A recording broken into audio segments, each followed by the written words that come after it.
જય શ્રી કૃષ્ણ બધા મિત્રોને મારી ચેનલ રસોઈનો કરિયાવરમાં બધાનું સ્વાગત છે। આજે આપણે બનાવીશું ગુવારનું શાક। એના માટે મેં 250 જેટલો તાજો ગુવાર લીધો છે। હવે આપણે તેના આ રીતે ડીટીયા આગળ પાછળથી લઈ લઈશું। આ રીતે આપણે લઈ લેવાના। તમે જોઈ શકો છો આ રીતે આપણે નખ વડે આગળ પાછળના ડીટીયા તોડી લેવાના બધા જ ગુવારના। તમે જોઈ શકો છો આ રીતે આપણે બધા જ ડીટીયા તોડી લેવાના અને જો મોટી શીંગો હોય તેના આ રીતે બે ભાગ કરી લેવાના, એટલે નાની શીંગો મોટી શીંગો હોય તે હરખી થઈ જાય। હવે આપણે ગુવારને વઘારવા માટે બકડિયામાં તેલ ગરમ મૂકીશું। 3 પાવડા જેટલું તેલ નાખીશું। 3 પાવડા તેલ।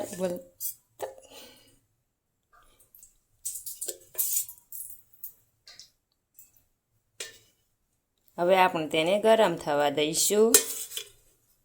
ગુવારનું શાક બનાવવા માટે આપણે બધા જ રેગ્યુલર મસાલા, બટેટા અને આપણું તેલ ગરમ થઈ ગયું છે તો આપણે તેમાં 1 ચમચી રાઈ નાખીશું।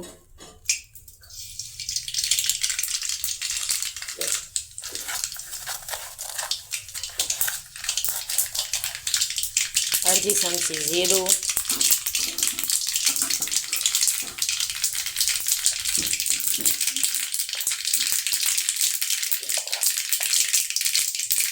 અડધી ચમચી હિંગ નાખીશું।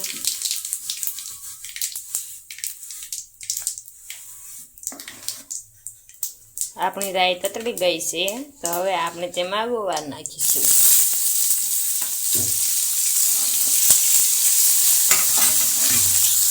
હવે આપણે તેને સારી રીતે હલાવી લઈશું।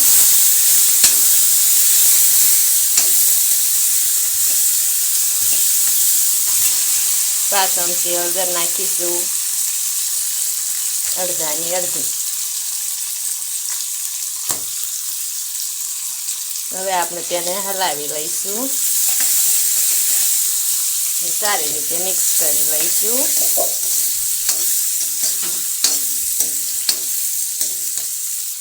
હવે આપણે ગુવારને સળવા દઈશું। થોડોક કાચો હોય ત્યારે બટેટાને નાખીશું। આપણે તેમાં થોડુંક પાણી નાખીને માથે થાળી ઢાંકી દઈશું।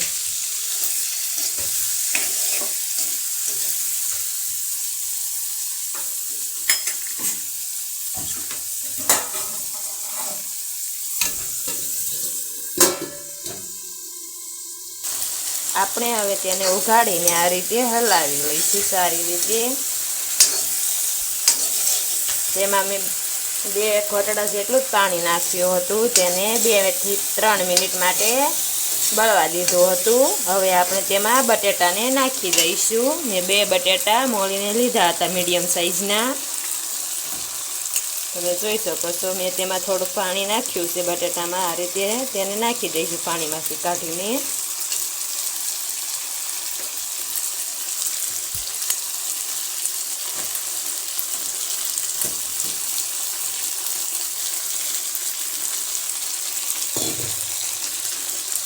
તેને સારી રીતે મિક્સ કરી લઈશું હલાવીને।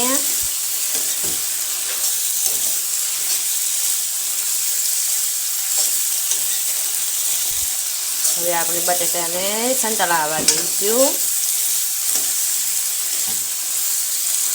બટેટા નાખીને આપણે તેને હલાવતા રહેવું, તે તળિયે ચોંટે નહીં તેનું ધ્યાન રાખવું। આપણે તેમાં 1 ચમચી જેટલું મીઠું નાખીશું। મેં પહેલાં એટલે નહોતું નાખ્યું કે બટેટા નાખવી તેમાં મીઠું નાખ્યું તો તે તળિયે બહુ જ ચોંટે છે। હવે આપણા શેષ બટેટા સડી જવા આવ્યા છે તો આપણે તેમાં મીઠું નાખી દઈશું, એટલા માટે તેમાં મીઠું સડી જાય એટલે। તમે જોઈ શકો છો આપણા બટેટા સડી ગયા છે। આપણે બટેટાને 10 મિનિટ માટે સડવા દીધા છે। હવે આપણે તેમાં લાલ મરચું નાખી દઈશું। તમે ચાકુની મદદથી આ રીતે જોઈ શકશો બટેટા સડી ગયા છે, એમાં ચાકુ અંદર ભરાવશો એટલે આસાનીથી ભરી જાય છે। ગુવારમાં પણ જોઈ શકો છો ગુવાર પણ આપણો સડી ગયો છે। ગુવારને આપણે 15 મિનિટ માટે સડવા દીધો હતો। હવે આપણે તેમાં લાલ મરચું નાખી દઈશું। મરચું તમે તમારે તીખાશ જેટલું ખાતા હોય તીખું એ પ્રમાણે નાખી શકો છો. હવે આપણે તેને સારી રીતે હલાવીને મિક્સ કરી લઈશું. 1 થી 2 મિનિટ માટે આપણે મરચાંને મીડિયમ ગેસ કરીને પાકવા દઈશું. હાઈ ગેસ નહીં રાખવાનો, તેનાથી મરચું બળી જશે. એટલા માટે ધીમો ગેસ કરી નાખવાનો. મીઠું તમે તમારા સ્વાદ અનુસાર નાખી શકો છો. મીઠું જે પ્રમાણે ખાતા હોય એ પ્રમાણે, અને મરચું પણ તમે તમારા સ્વાદ અનુસાર. આપણું મરચું પાકી ગયું છે, તો આપણે હવે તેમાં થોડું પાણી નાખી દઈશું. અડધો ગ્લાસ જેટલું હું અહીં નાખું છું. હવે આપણે તેને હલાવીને સારી રીતે મિક્સ કરી લઈશું.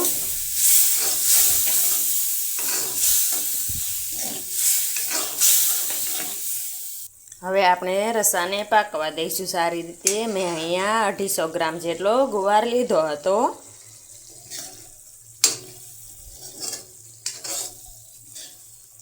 અને તેમાં 2 બટેટાને નાખ્યા હતા મીડિયમ સાઈઝના.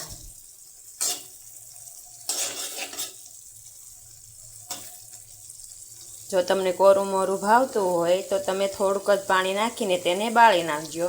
ને જો તમારે રસાવાળું રાખવું હોય તો વધારે પાણી નાખીને થોડુંક જ બળવા દેજો, એટલે રસાવાળું થાય. કોરું મોરું ભાવે તો બધું જ પાણી બાળી નાખવાનું ને કોરું મોરું ખાવાનું. આપણે ત્યાં ગુવારનું શાક બધાને ત્યાં બનતું જ હોય છે. મારી આ નવી રીતથી એકવારને જરૂરથી ટ્રાય કરજો ગુવાર બટેટાનું શાક બનાવવાનું. અને મારી આવી જ અવનવી વાનગીઓ જોવા માટે મારી ચેનલને સબસ્ક્રાઈબ કરજો અને કોમેન્ટથી જરૂરથી કહેજો કે તમે કઈ રીતથી ગુવારનું શાક બનાવો છો. અમે પણ એ રીતે એકવાર જરૂરથી ટ્રાય કરીશું. આપણું ગુવારનું શાક બનીને તૈયાર છે.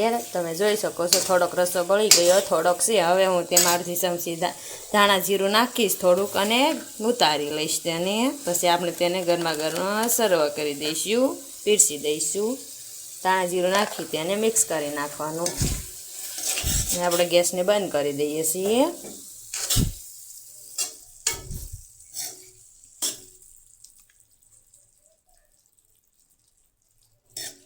ગુવારને મેં 15 મિનિટ માટે સડવા દીધો હતો, અને બટેટાને 8 થી 10 મિનિટ.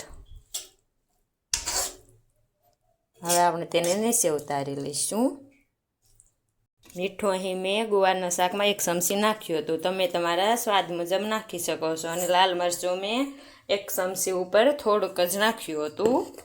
તમે મરચું પણ તમે જે પ્રમાણે તીખું ખાતા હોય એ પ્રમાણે નાખી શકો છો. ગુવાર આપણે ત્યાં સૌથી વધારે ચોમાસામાં થાય છે. ગુવારનું શાક સરસ મીઠું લાગે છે. કૂણો ગુવારનું પણ થાય છે, અને મીડિયમ સાઈઝનું હોય એવું પણ, ને મોટી શીંગું હોય એનું પણ થાય છે. તમે કોઈ પણ જાતની શીંગુનું કરી શકો છો. મારું ગુવાર બટેટાનું શાક બનીને તૈયાર છે. તમે જોઈ શકો છો કેવું સરસ દેખાઈ રહ્યું છે. આવી જ મારી અવનવી વાનગીઓ જોવા માટે મારી ચેનલ રસોઈનો કરિયાવરને સબસ્ક્રાઈબ કરો. હવે હું તેને પીરસી દઈશ. આપણે હવે તેને પીરસી દઈશું ચમચા વડે લઈને. આ રીતે તમે એકવારથી જરૂરને ટ્રાય કરજો ગુવાર બટેટાનું શાક બનાવવાનું. આ રીતે આપણે તેને ઘઉંની રોટલી સાથે પીરસીશું. આવી જ મારી અવનવી વાનગીઓ જોવા માટે મારી ચેનલને સબસ્ક્રાઈબ કરજો, રસોઈનો કરિયાવર. તમે તેની સાથે ગોળ, અથાણું ગમે તે ખાઈ શકો છો, સાઈસને દહીંને. તે પણ ગુવાર બટેટાનું શાક તૈયાર છે.